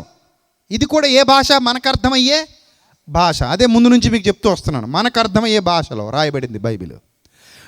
సంఘమును తన భార్యను ప్రేమించి, అది కళంకమైనను ముడత అయినను అట్టిది మరి ఏదైనను లేక పరిశుద్ధమైనదిగాను నిర్దోషమైనదిగాను మహిమగల సంఘముగాను ఆయన తన ఎదుట దానిని నిలబెట్టుకోవాలని వాక్యముతో ఉదక స్నానము చేత దానిని పవిత్రపరిచి. దేవుడే ఏం చేయించాడట? స్నానం చేయించాడట. సాధారణంగా పెళ్లి కూతురిని ఎక్కడైనా పెళ్లి కొడుకు రెడీ చేసుకుంటాడా? మీరు చెప్పండి. పెళ్లి కూతురిని ఎక్కడైనా పెళ్లి కొడుకు రెడీ చేస్తాడా? చేయడు. మరి ఎవరు రెడీ చేస్తారు? తనకు తానే రెడీ అయ్యి ఎక్కడికి వస్తుంది? పెళ్లి కుమారుడి దగ్గరికి వస్తుంది. కానీ ఇక్కడ పెళ్లి కొడుకే పెళ్లి కుమార్తెను ఏం చేశాడట? రెడీ చేస్తున్నట్టు వాక్యంతో ఉదక స్నానం అంటే అపరాధముల చేత పాపముల చేత చచ్చిన వారిని బతికించి తన మాటలతో తన వాక్యంతో ఉదక స్నానము చేసి శుద్ధి చేసుకుంటున్నాడు ఆయన. శుద్ధి అంటే తను భార్యగా చేసుకొనబోతున్న ఆమెను తానే తన చేతులతో ఏం చేస్తున్నాడు? అలంకరించుకుంటున్నాడు. ఎంత గొప్ప భర్త, ఎంత గొప్ప భర్త. తన్ను తానే అప్పగించుకున్నాడట ఆమెను శుద్ధి చేయడం కోసం, పరిశుద్ధపరచుటకై దాని కొరకు తన్ను తానే అప్పగించుకున్నాడు. ఎక్కడ ఉంటాడు అలాంటి భర్త? తన్ను తానే అప్పగించుకోవడం. నీ కోసం నీ భర్త ప్రాణం ఇచ్చేస్తాడా? నా కోసం అంటే మీ కోసం మీ ఆయన చచ్చిపోతాడంటారా, చంపేస్తాడంటారా? మిమ్మల్ని చంపేసే రకమా, మీకోసం చచ్చిపోయే రకమా? కదా, చాలామంది మిమ్మల్ని చంపేసే రకాలు ఉండరు తప్ప మీకోసం చచ్చిపోయే రకాలు ఉండరు. అంత గొప్పగా ఎవరు ఉండరు. భార్య కోసం ప్రాణమే ఇచ్చేసేంత భర్త ఉండాలంటే వాళ్ళిద్దరి మధ్యన ఎంత గొప్ప బంధం ఉండాలో, ఎంత గొప్ప అనుబంధం ఉండాలో. అంతే కదా. అలాగే భర్త కోసం ప్రాణమే ఇచ్చేసే భార్య ఉండాలంటే వాళ్ళిద్దరి మధ్య ఇంకెంత అనుబంధం ఉండాలో. ఆ అనుబంధాలు ఈ రోజుల్లో కరువు అయిపోయాలండి. అంత ఏముండట్లే, అంత మోసాలు మాయలు తప్ప. అలాంటి వాళ్ళు ఈ రోజుల్లో లేరు. కానీ ప్రభు అంటున్నాడు, నన్ను నేనే అప్పగించుకున్నాను నా భార్య కోసం అంటున్నాడు. నన్ను నేనే అప్పగించుకున్నాను, తనను తానే అప్పగించుకున్నాడట. ఆ భార్య బాగుండాలని, ఆ భార్య శుద్ధీకరించబడాలని, ఆ భార్య అందంగా ఉండాలని, ఆ భార్య నీట్గా ఉండాలంటే నీట్గా ఉండాలి, నీట్గా ఉండాలి. నీతే నీట్. ఆ నీటికి సాదృశ్యమే నీతి. అందుకే నీట్గా రెడీ చేసుకున్నాడట, క్లీన్గా రెడీ చేసుకున్నాడట. అపరాధముల చేత పాపముల చేత చచ్చిన మనల్ని ఏం చేశాడు ఆయన? బ్రతికించాడు, బ్రతికించాడు. ఏమండి, ఒక వ్యభిచారిని ఒక మంచి గొప్ప స్థితిలో ఉన్నవాడు వివాహం చేసుకున్నాడు అనుకోండి, అది ఎంత గొప్ప విషయం అండి. అది హోషేయ ప్రవక్త అదేగా చేశాడా? ఏం చేశాడు? ఒక వ్యభిచారిని వివాహం చేసుకున్నాడు ఆ ప్రవక్త వెళ్ళి. ఒక వ్యభిచారిని దేవుడు చెప్పాడు వెళ్ళి వ్యభిచారిని వివాహం చేసుకొని, వెళ్ళి చేసుకున్నాడు ఆ ప్రవక్త. ఎంత గొప్ప స్థితి ఆమెకి అది. అయ్యే కాపీలు కొట్టి సినిమాలలో అవి చూపించారు మన చిన్నప్పుడు, ఆ కమలాసన్ సినిమాల్లో అయ్యని ఆ నాయకుళ్ళు అదేని వ్యభిచారిని పెళ్లి చేసుకున్నట్టు. ఆల్రెడీ బైబిల్లో ఉన్నాయి. ఒక వ్యభిచారం చేసే స్త్రీని ఒక గొప్ప భక్తుడే వివాహం చేసుకున్నట్టుగా. కానీ ఆమె ఆ కృతజ్ఞత నిలుపుకోలేనట్టుగా వ్రాయబడింది. ఇప్పుడు మనం కూడా అపరాధముల చేత పాపముల చేత చచ్చిపోతే వరుడు ఎవరండి? మహాపరిశుద్ధుడు. వధువెవరు? అపరాధముల చేత పాపముల చేత చచ్చిన స్థితిలో ఉంటే మహాపరిశుద్ధుడైన వరుడు పరలోకం నుంచి తానే భూలోకానికి దిగొచ్చి తన పవిత్ర రక్తాన్ని ధారపోసి నీతో నాతో నిబంధన చేశాడు, సంధి చేశాడు, మనల్ని భార్యగా స్వీకరించాడు. మరి ఆయనకు అన్యాయం చేయడం న్యాయమే? ఏక శరీరం. నేను ప్రభువును గూర్చియు క్రీస్తును గూర్చియు సంఘమును గూర్చియు చెప్పుచున్నానంటాడు అక్కడ. చూడండి అక్కడ ఏమని రాశాడంటే, తన శరీరమును ద్వేషించిన వాడెవడునూ లేడు గాని ప్రతి వాడును దానిని పోషించి సంరక్షించుకొనును. మనము కూడా క్రీస్తు శరీరమునకు అవయవములమై ఉన్నాము. ఎఫెసు పత్రికలో వ్రాయబడిన మాటలు. గనుక అలాగే క్రీస్తు కూడా సంఘమును పోషించి సంరక్షించుచున్నాడు. క్రీస్తు ఏం చేస్తున్నాడు? సంఘాన్ని. ఈరోజు మనల్ని కాపాడుతున్నది మన క్రీస్తు. మనకు నిత్య జీవాన్ని వాగ్దానం చేసింది క్రీస్తు. మనల్ని రక్షించింది క్రీస్తు. మనల్ని పరలోకాన్ని ఇవ్వటానికి మన కోసం దిగి వచ్చింది క్రీస్తు. మన కోసం ఆ నిత్య లోకాన్ని విడనాడి ఈ భూమి మీదకి అడుగుపెట్టి బాధలు, కష్టాలు, కన్నీళ్లు, శ్రమలు, వేదనలు అనుభవించింది మన రక్షకుడైన క్రీస్తు, వరుడై ఉన్న క్రీస్తు. ఇప్పుడు మిమ్మల్ని అందరిని అడుగుతున్నాను, అలనాడు ఇశ్రాయేలీయులు చేసిన తప్పు ఈనాడు క్రైస్తవులు చేయట్లేదా? మరలా వరుడైన క్రీస్తును మరలా సిలువ వేస్తున్న భార్య లేదా భూమి మీద? క్రీస్తు వరుడైతే భార్య ఎవరు? సంఘం, వధువు. కానీ వధువు ఏమంటుందో తెలుసా? పురుషుడు ఇంటలేడు, రెండో రాకడలో వస్తానన్నాడు. దూర ప్రయాణము వెళ్ళి ఉన్నాడనగా నేను స్థలము సిద్ధపరచ వెళ్ళుచున్నాను, మరలా వస్తాను, అప్పటి వరకు నమ్మకంగా ఉండండి, జీవ కిరీటం ఇస్తాను. ఎలా ఉండాలట? నమ్మకముగా ఉండు, నీకు జీవ కిరీటం ఇస్తానని చెప్పి పురుషుడు పరలోకానికి వెళ్ళాడు. మరి పురుషుడు వచ్చేంత వరకు ఇక్కడ భార్య అనే వధువు సంఘం ఎలా ఉండాలి? నమ్మకంగా ఉండాలి. నమ్మకంగా ఉందా? నమ్మకం కోల్పోయిందా వధువు సంఘం? నమ్మకంగా ఉందా వధువు సంఘం కోల్పోయిందా? పిలిపిలికి రాసిన పత్రిక, పిలిపిలికి రాసిన పత్రిక వధువు సంఘం ఏమైపోయిందో ఒక రాయబడింది, చూద్దాం. పిలిపిలికి రాసిన పత్రిక 3వ అధ్యాయము 18వ వచనం. పిలిప్పి పత్రిక 3వ అధ్యాయము 18వ వచనం. వధువు సంఘం వరునికి నమ్మకంగా ఉందా, లేక నమ్మకాన్ని కోల్పోయి ద్రోహం చేస్తోందా, ద్రోహిణియగు భార్యగా మారిందా? చూడండి బైబిల్ గ్రంథం ఏం చెప్తోందో. 3:18. అనేకులు క్రీస్తు శిలువకు శత్రువులుగా నడుచుకొనుచున్నారు. భార్య ఏమై కూర్చుందట భర్తకి? శత్రువు. నమ్మక ద్రోహం, బాధ్యత గల భర్తకు చేసిన నమ్మక ద్రోహం పురుషుడు ఇంటలేడు. దూర ప్రయాణము వెళ్ళి ఉన్నాడు, సంచి చేత పట్టుకుని పోయాడు, పున్నమ నాట వరకు తిరిగి రాడు. రెండో రాకడన్నాడు, ఇప్పటి వరకు లేడు. మళ్ళీ వస్తానన్నాడు, ఇంకా రాలేదు. కాబట్టి నా ఇష్టం, నేనేం చేసినా అడిగేవాడు ఆపేవాడు లేడు. ద్రోహిణి యొక్క భార్య. ఆ మధ్య ఒక తమ్ముడు ఫోన్ చేశాడు, ఎక్కడో దూరదేశంలో ఉండి. అన్నా, నేను చాలా మోసపోయాను, ఇన్నాళ్ళుగా నేను కష్టపడుతున్న ప్రతి రూపాయి నేను ఆమెకే పంపించాను, పిల్లల కోసం బాగా బతుకుతుంది అనుకున్నాను, కానీ ద్రోహం చేసిందన్నా.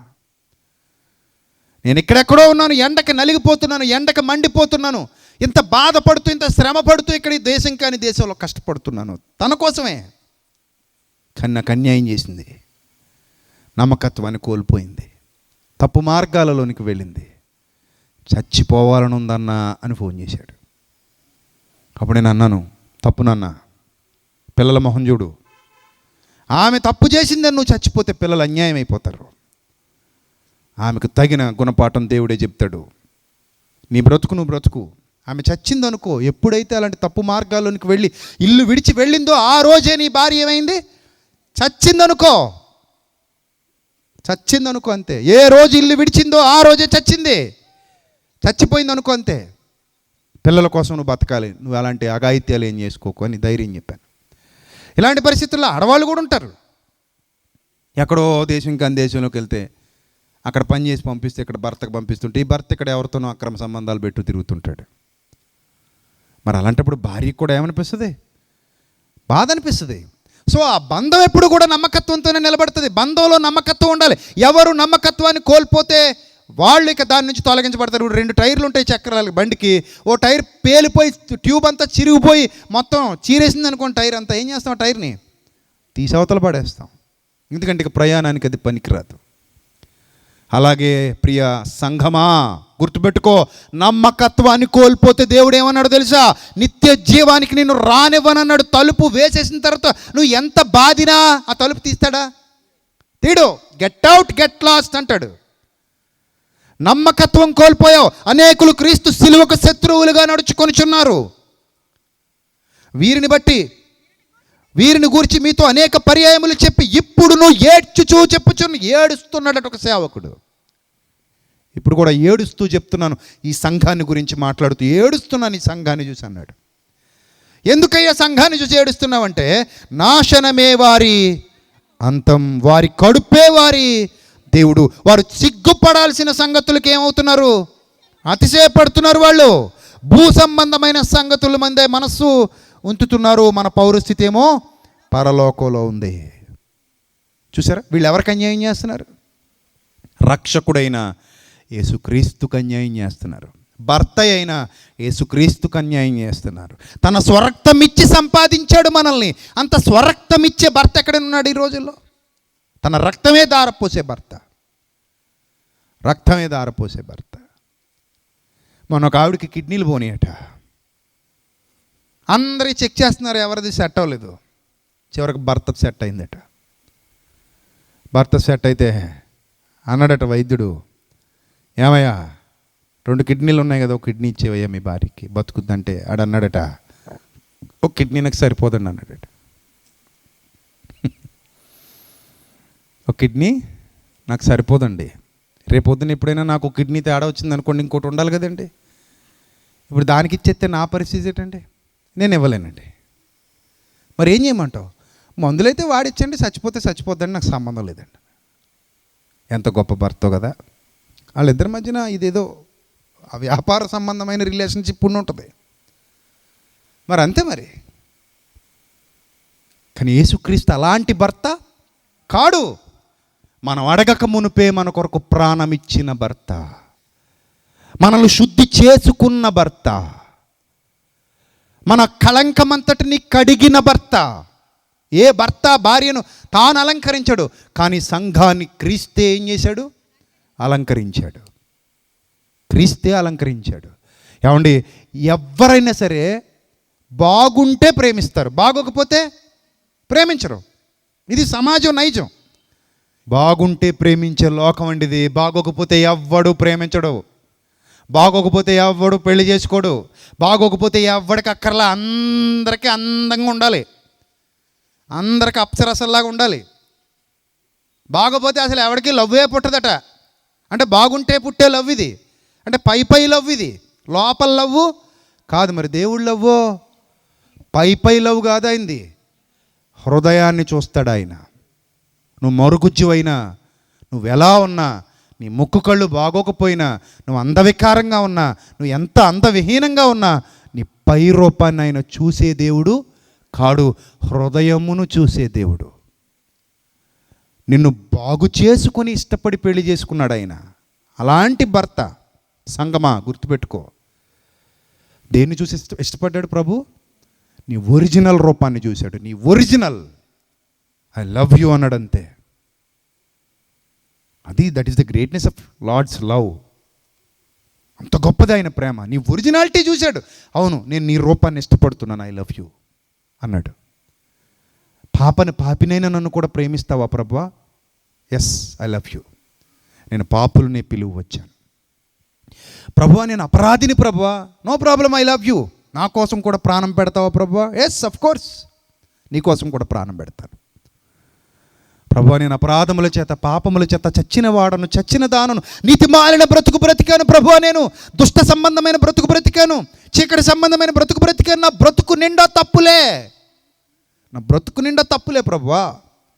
నీతి లేని జీవితం జీవించాను ప్రభువా, నేను దుర్మార్గ జీవితం జీవించాను ప్రభువా నేను. అయినా నన్ను ప్రేమిస్తావా ప్రభువా అంటే, yes my dear son, I love you. నా కోసం కూడా ప్రాణం ఇస్తావా ప్రభువా? ఎస్ మై డియర్ సన్, నీ కోసం కూడా నేను సిలువలో బలవుతున్నాను, నేను నిన్నంతగా ప్రేమిస్తున్నాను. ఏ వరుడు అంతగా ప్రేమించడండి, ఏ వరుడు ప్రేమించడు. అన్నీ బాగుంటే ఇష్టపడే ఈ సమాజానికి అది ప్రేమ అనుకుంటుంది. ఏది బాగోకపోయినా ఇష్టపడే ప్రేమ దేవుని ప్రేమ. అది వర్ణింప సఖ్యము కాని ప్రేమ, వర్ణింప వీలు లేని ప్రేమ, చెప్పటానికి మాటలు సరిపోనంత ప్రేమ. అలాంటి ప్రేమను కూడా మోసం చేసే సంఘం ఉంది అంటే, ఆ సంఘాన్ని ఏమనాలి చెప్పండి? ఇప్పుడు ఏం చేయాలి ఆ సంఘాన్ని? నమ్మకస్తుడైన భార్య, నమ్మకస్తుడైన భర్త. ఇందాక చెప్పాను కదా, రాళ్ళు కొడుతున్నాడు ఒక ఆయనని. రాళ్ళు కొట్టి కొట్టి కొట్టి కొట్టి శరీరాన్ని ముక్కలు చెక్కలు చేసుకున్న తర్వాత హాస్పిటల్కి వెళ్ళి రోజు డబ్బులు కట్టి, డాక్టర్లతో తిట్లు తిని, బాధలు భరించి, అవమానాలు భరించి, నిద్రలేని రాత్రులు హాస్పిటల్ దగ్గర గడిపి, తాను తినక తన భార్యకు పెట్టుకుని కన్నీటితో తనను కాపాడుకున్న తర్వాత, భార్య ఆరోగ్యవంతురాలు అయిపోయిన తర్వాత, ఆరోగ్యవంతురాలిగా హాస్పిటల్ నుంచి రిలీజ్ అయిపోయి బయటకు వచ్చిన తర్వాత, భర్తకు విషమెట్టి చంపేసి ప్రియుడితో పోయింది అనుకోండి, ఏమనాలి ఆమెని? ఏమనాలి? మనిషి అనాలా, మృగం అనాలా? ఏమనాలి? మనిషి అంటే సరిపోద్దా? మృగం అనాలి. మృగం కూడా అంత నీతిమాలిందిగా ఉండదేమో. భుజం కాసిన వాడి భుజాలే నరికేయటం మృగతత్వం కూడా కాదు, ఇంకా భయంకరమైనది ఏదైనా ఉంటుంది వాడాలి. ఏ భుజం మీద అయితే నిలబడ్డామో, ఎవరైతే మనకు భుజం కాశారో ఆ భుజాన్నే నరికేయటం. అందుకే అంటారు, ఏరు దాటారట తెప్ప తగలెట్టేశారట. నమ్మక ద్రోహం. ఈరోజు అలాంటి పరిస్థితిలో సంఘం ఉంటే, సంఘమా గుర్తుపెట్టుకో, రాసి పెట్టుకో, తీర్పు దేవుని ఇంటి యొద్ద ఆరంభమగు కాలము వచ్చుచున్నది. నీతిమంతుడే రక్షింపబడిన దుర్లభమైతే భక్తిహీనుడు పాపియు ఎక్కడ నిలుతురు అన్నాడు దేవుడు. ఒకవేళ ఈ రాత్రి వాక్యం విన్న తర్వాత నువ్వే క్రీస్తుకు ద్రోహం చేసే సంఘానివైతే, నువ్వే క్రీస్తుకు ద్రోహం చేసే దుర్మార్గుడివి అయితే, నువ్వే క్రీస్తుకు ద్రోహం చేస్తూ అన్యాయం చేస్తూ బాప్తిస్మం పొందిన తర్వాత కూడా మరలా ఆయనను సిలువ వేస్తూ, మరలా ఆయనను పాదాలతో తొక్కుతూ, మరలా ఆయన గాయాలు రేపుతూ, మరలా ఆయన ముఖం మీద ఉమ్మివేస్తూ, మరలా ఆయన పొడిగుద్దులు గుద్దుతూ, మరలా బళ్ళెంతో ఆయన పక్కలో పొడిచి, మరలా ఆయన చేతులకు కాళ్లకు మేకులు కొట్టి, ఆయన తళ్లకు ముళ్ళ కిరీటం పెట్టి, ఇలాంటి దారుణాతి దారుణమైన చర్యలు నీ క్రియల ద్వారా చేసే సంఘానివి ఒకవేళ నువ్వైతే, బాధ్యత గల భర్త ఎలాంటి చర్యలు నీ పట్ల తీసుకోబోతున్నాడో నీ ఊహలకు అందదు. గుర్తుపెట్టుకో చెప్తున్నా, నీ ఊహలకు కూడా అందదు, నీ ఊహలకు అందదు. అంత భయానకమైన పరిస్థితుల్లోనికి నువ్వు వెళ్ళబోతున్నావు, అంత బాధాకరమైన పరిస్థితుల్లోనికి వెళ్ళబోతున్నావు. ద్రోహం, అది ద్రోహం. ద్రోహాన్ని దేవుడు ఒప్పుకోడు. ఎందుకంటే ఆయన నిన్ను అంతగా ప్రేమించాడు. వెలకట్టలేనంత ప్రేమ, వెల చెల్లించలేనంత ప్రేమ, వర్ణింప సఖ్యము కాని ప్రేమ. అంత ప్రేమించిన భర్తకు ద్రోహం చేయటం న్యాయమా?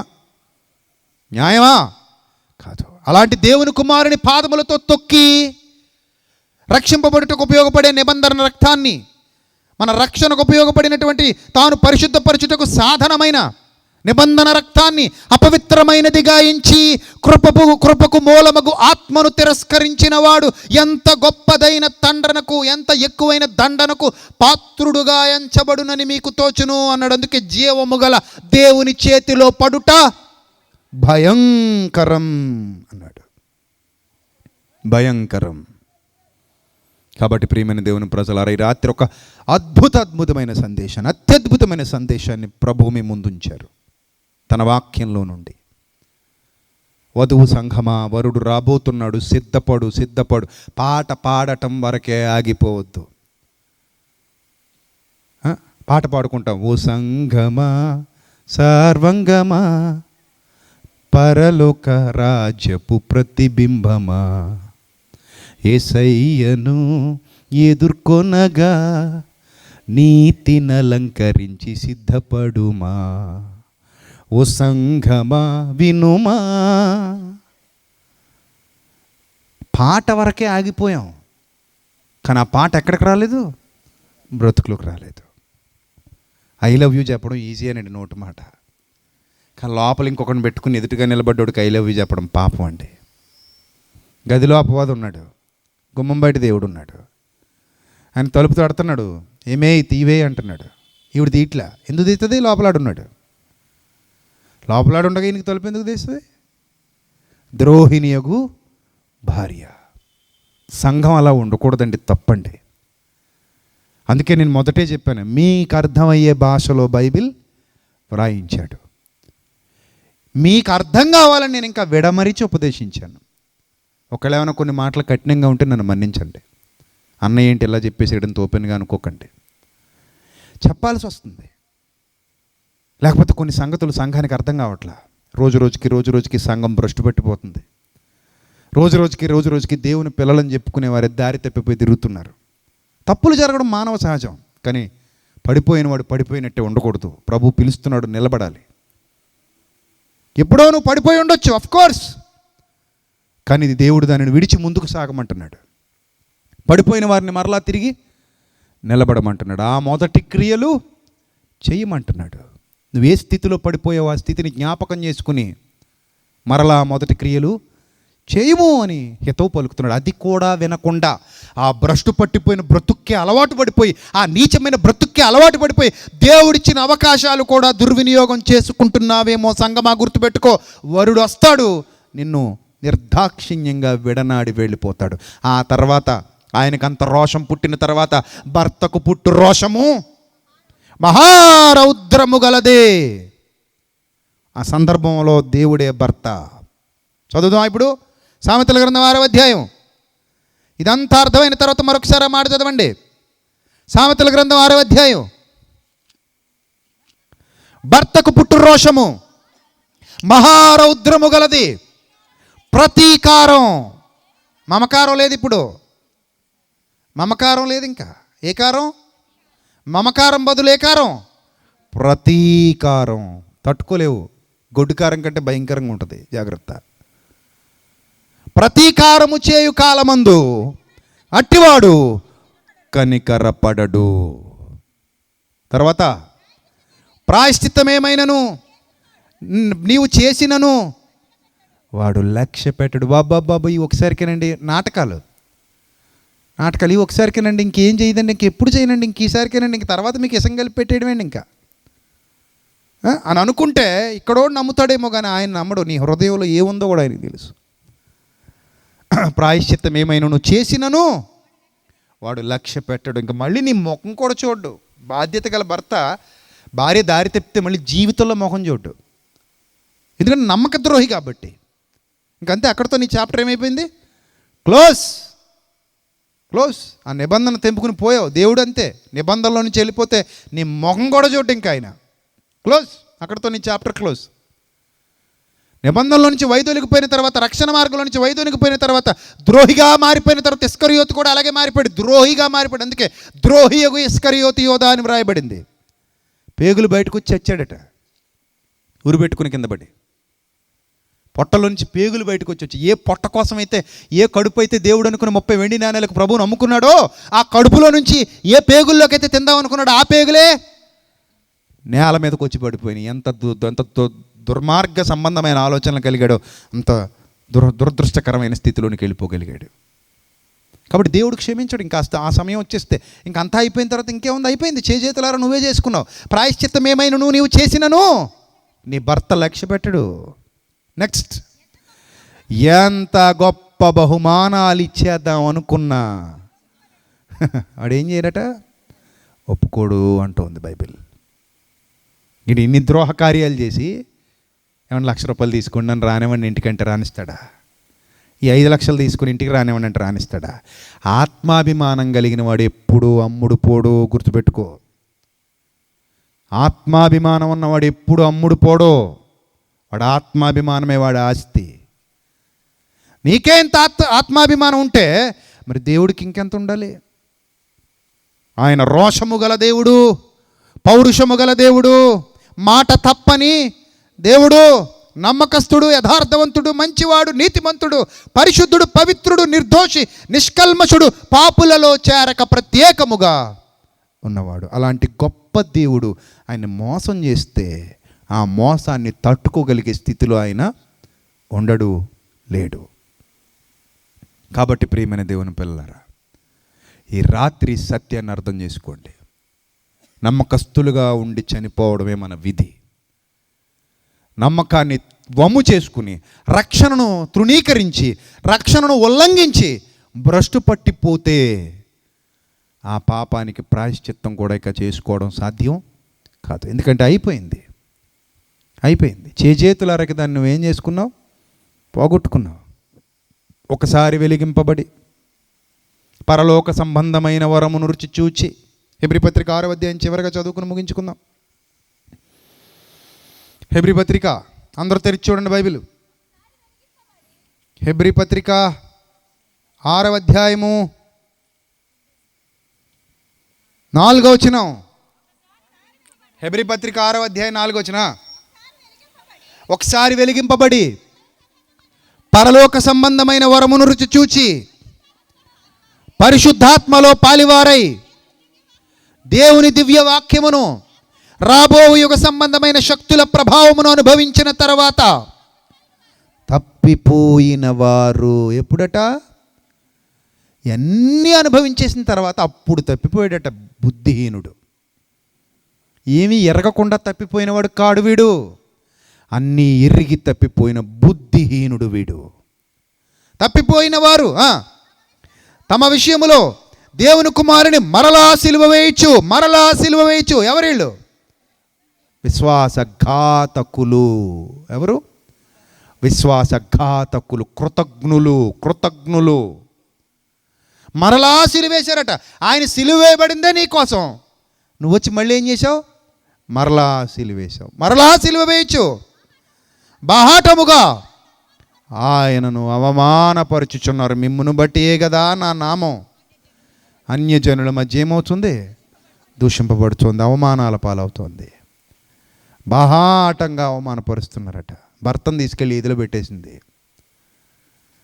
చేసింది తప్పు, చేసింది వ్యభిచారపు కార్యక్రమం, చేసింది నీచమైన కార్యక్రమం. తీసుకెళ్ళి భర్తను ఎక్కడ పెట్టేసింది? మళ్ళీ వీధిలో పెట్టేసింది. తాను తప్పు చేసి భర్తను నిందించడం మొదలుపెట్టింది. ఆదాము అవ్వలు అలాగే చేశారు. తప్పు వాళ్ళు చేశారు, నింద ఎవరిదట? దేవుడి మీద వేస్తున్నారు. నీవే అంతా నీవే. ఇలాంటి దౌర్భాగ్యకరమైన స్థితి ఉంటే దేవుడు తట్టుకోడు ప్రియులారా, జాగ్రత్త. తట్టుకోలేడు, తప్పది. ఆయన నీతిమంతుడు, ఆయన మోసగాడు కాడు. మరలా సిలువ వేయుచున్నారు గనుక బాహాటముగా ఆయన అవమానపరుచున్నారు కనుక మారు మనసు పొందినట్లట్టు వారిని మరలా నూతన పరుచుట అసాధ్యం అని దేవుడే అన్నాడు. ఇంకా వాళ్ళని మార్చడం అవ్వదు నాయన, ఇంకా వాళ్ళ బతుకులు మారవు, ఇంకంతే భ్రష్టు పట్టిపోయిన జీవితాలు అన్నాడు. కాబట్టి అలాంటి వారుగా ఉండొద్దుంటే మీకే నష్టం, అలాంటి వారుగా మారొద్దు, మారితే మీకే నష్టం. దానికి లెక్క అప్పగించుకోవాల్సింది మీరే.